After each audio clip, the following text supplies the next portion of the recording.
안녕하십니까. 반갑습니다. 다 같이 영화 한 편 보시도록 하겠습니다.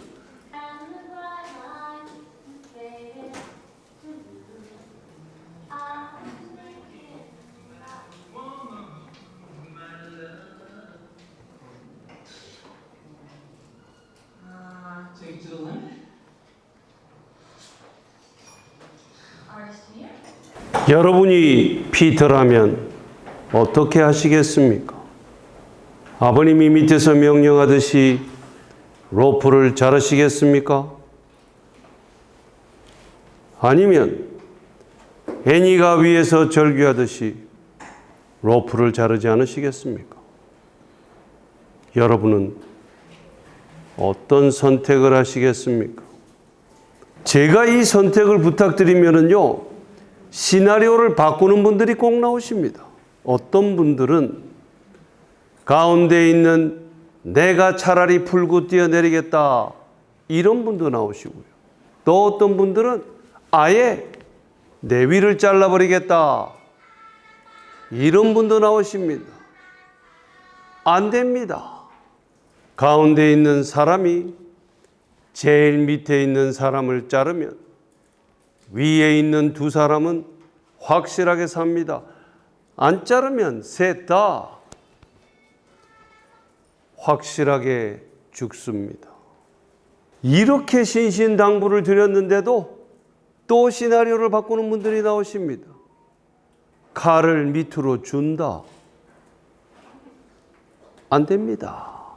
반드시 직접 자를 건지 말 건지를 선택하셔야 됩니다. 자, 우리도 저 상황에 들어갔다라고 가정하고 잠깐만 토론을 해봐도 괜찮으실까요? 그러면 우리도 영화에서처럼 3인 1조를 짜서 토론을 진행해 보도록 하겠는데요. 우리가 저 상황에 들어가 있다라고 했을 때 과연 밑에 자를 거냐 말 거냐, 이거를 선택을 하셔야 됩니다. 여러분들의 선택이 어떤지가 굉장히 궁금해지는데요. 자, 아버님이 제일 밑에 계신 경우에 자를 건지 말 건지를 여쭤보면 가장 흔하게 나오는 답변 하나가 있습니다. 사실 만큼 사셨고. 제가 시나리오를 딱 하나만 바꾸겠습니다. 제일 밑에 애니가 있습니다. 가운데 아버님이 계시고 제일 위에 피터가 있습니다. 여러분은 가운데 계신 아버님의 입장에서 제일 밑에 있는 딸을 자를 건지 말 건지를 조별로 합의하시는 겁니다. 한 분이 손을 드시더니 영화에서는 제일 밑에 계신 아버님이 자르라고 막 호통을 치시는데 이 바뀐 시나리오에서 제일 밑에 있는 딸은 뭐라고 얘기를 하고 있습니까?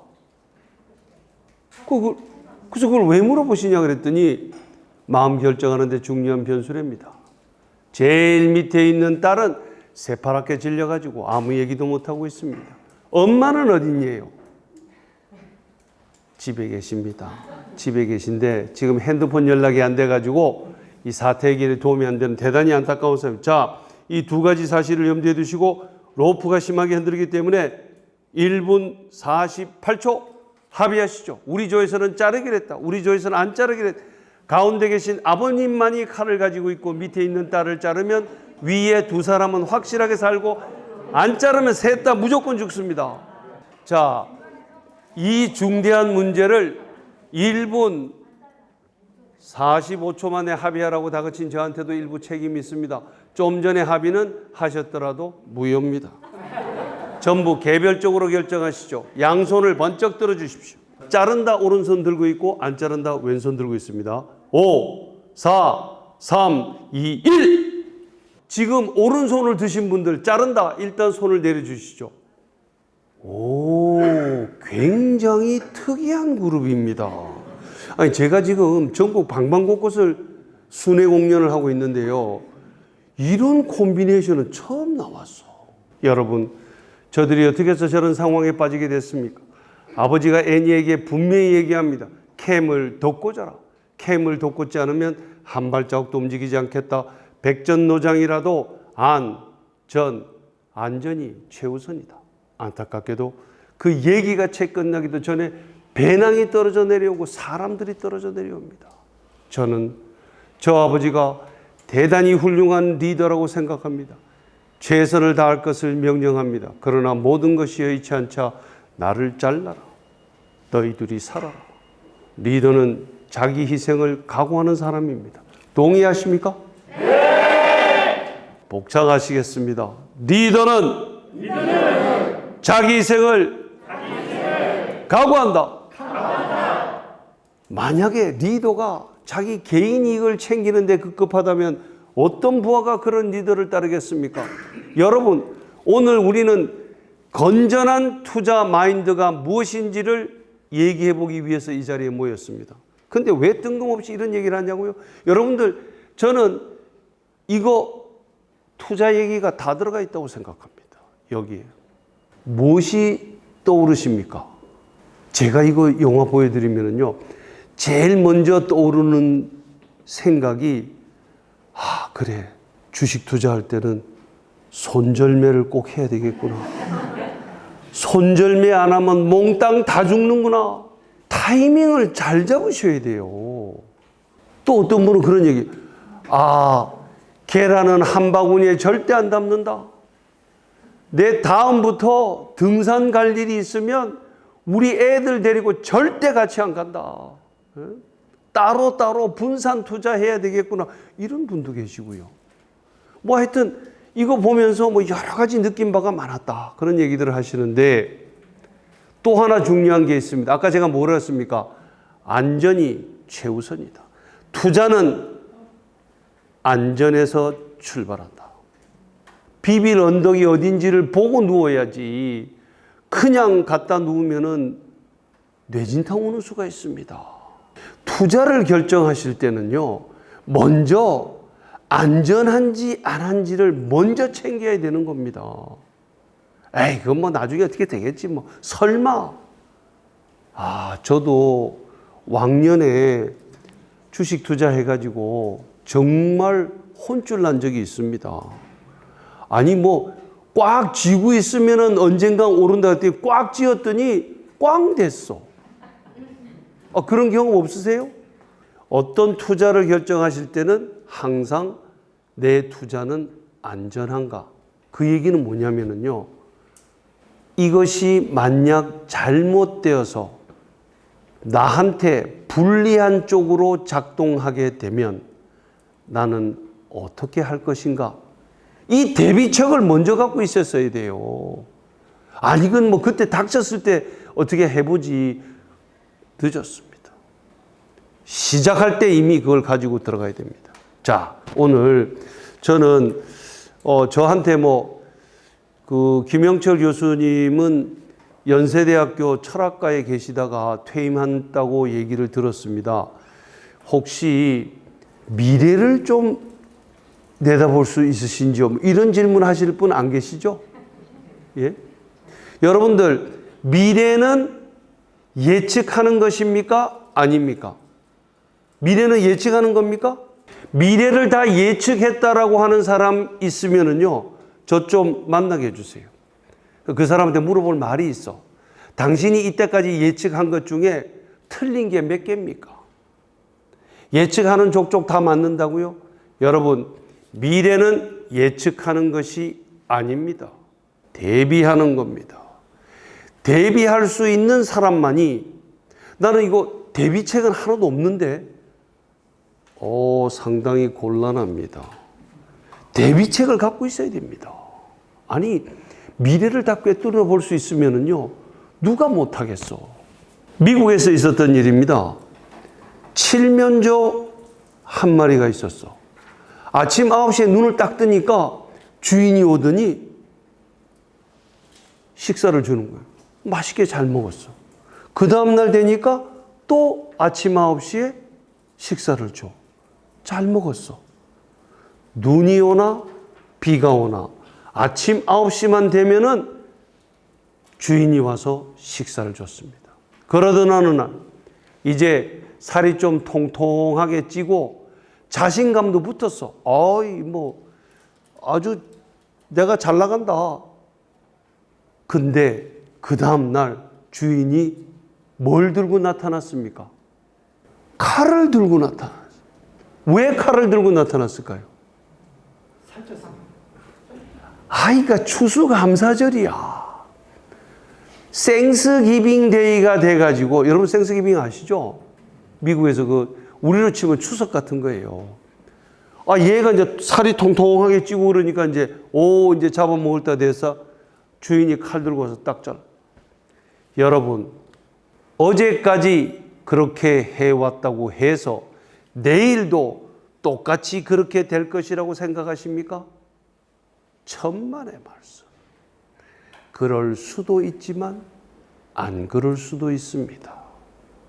그러면 내가 이때까지 믿고 있었던 그 현실이라는 게 내일 확 바뀐다고 한다면 나는 어떻게 할 것인가? 거기에 대한 대비책을 가지고 덤벼들어야지 생각 없이 덤벼들면 안 됩니다. 미래는 예측하는 것이 아닙니다. 대비하는 겁니다. 여러분들 서브프라임 모기지 사태 기억하십니까? 2008년도에 있었던 그냥 지각 변동이 그 전에 IMF는 다 아실 거 아니에요, 그죠? 근데 일부 IMF 때 안 태어난 사람도 보이는 것 같긴 한데, 자, 그래서 요즘 미래 예측한다고 제일 많이 동원되는 도구가 뭐가 있죠? 빅데이터 가지고 지금 미래를 다 예측한다? 빅데이터는요, 예? 아까 칠면조 얘기했죠? 칠면조 얘기가 영국의 철학자 버트란트 러셀이 한 얘기입니다. 귀납법은 오류다. 이제까지 그렇게 해왔다는 사례를 몽땅 종합해가지고 미래가 어떻다는 것을 예측할 수 없다는 겁니다. 빅데이터가요, 귀납법의 대가입니다. 이제까지 사례가 어떻는지를 아주 가장 최신 것까지 업데이트 해가지고 이후에 벌어지는 일이 어떨 거라는 것을 갖다가 그 트렌드를 알아내겠다는 거 아닙니까? 그 이제 연말 가까이 되면 트렌드에 관한 책들 많이 나오죠. 그죠? 그 트렌드에 대한 책이 내년이 어떻다는 것을 얘기해 주는 거라고 생각하십니까? 아니면 2022년도가 어떠했다라고 하는 과거 사례들을 모아놓은 겁니까? 여러분들 궁즉통이라는 얘기 아시죠? 궁하면 통한다. 근데 이게 원전이 어디냐면요, 주역이에요, 주역. 주역이 보면은 궁즉통이라는 게 나옵니다. 그 궁즉통이 궁하면 통한다. 어려움에 처하면 해결책이 나온다. 근데 그 주역에 들여다보면 궁즉땡, 땡즉통, 요렇게 땡자가 가운데 두 개가 더 들어가 있습니다. 한자죠. 같은 글자. 궁즉변, 변즉통. 어려움에 처하면 변해야 되고, 변즉통. 변하는 데 성공하면 해결책이 나온다. 그 다음에 주역에 보면 통즉구라고 나옵니다. 해결책을 찾으면 오래 간다. 그리고는 오래 가다 보면 다시 문제에 봉착한다. 해서 궁변통구, 궁변통구 이렇게 계속 돌아간다는 것이 주역의 우주관입니다. 여러분, 주역은 점을 치는 책이 맞습니까? 아닙니까? 저는요, 대한민국에서 주역점을 가장 잘 친다고 지난 28년 동안 주역점을 쳐서 용하다라고 얘기하신 분이 공개적인 장소에서 죄송합니다. 저는 지난 28년 동안 사기친 사람입니다. 하고 공개적으로 자백하는 것을 직접 들었어요. 그분 말씀이 뭐냐면요, 주역이라고 하는 것은 미래를 예측하는 그런 책이 아니라, 그럼 아무짝에도 쓸모없는 책이냐? 그건 아니랍니다. 주역에 담겨 있는 얘기를 잘 이해를 하면 미래를 내다볼 수 있을 통찰력과 지혜를 얻게 된다는 것이지, 거기에 나와 있는 대로 내 인생과 이 우주가 다 결정되어 있는 것은 아니라는 겁니다. 그러면 주역이 우리한테 주는 핵심적인 메시지는 뭔지 아십니까? 겸손하게 살아라. 왜? 이 모든 것이 변화무쌍하게 돌아가기 때문에 내가 그거를 다 안다라고, 아는 것처럼, 미래를 아는 것처럼 행세하지 말라는 겁니다. 겸손하게 살아라. 네가 모른다는 것을 알아라. 이게 주역의 메시지입니다. 그러면 이게 또 투자하고 무슨 관계가 있냐고, 투자도 겸손하게 하세요. 투자를 하실 때 겸손한 마음으로 해야 돼. 겸손한 마음으로 하지 않는 사람들이 어떤 식으로 하냐면요.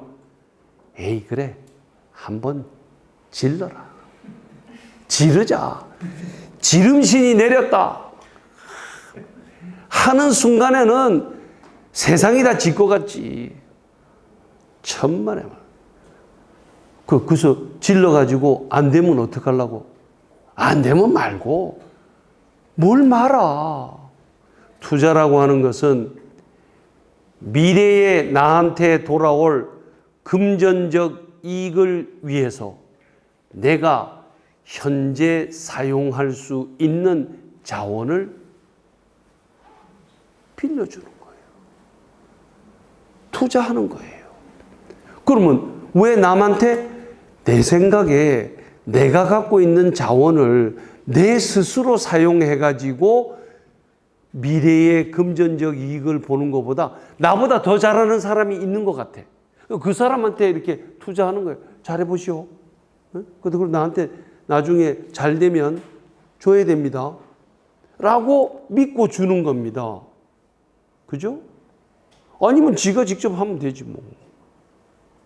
근데 겸손하게 한다는 것은 이런 얘기입니다.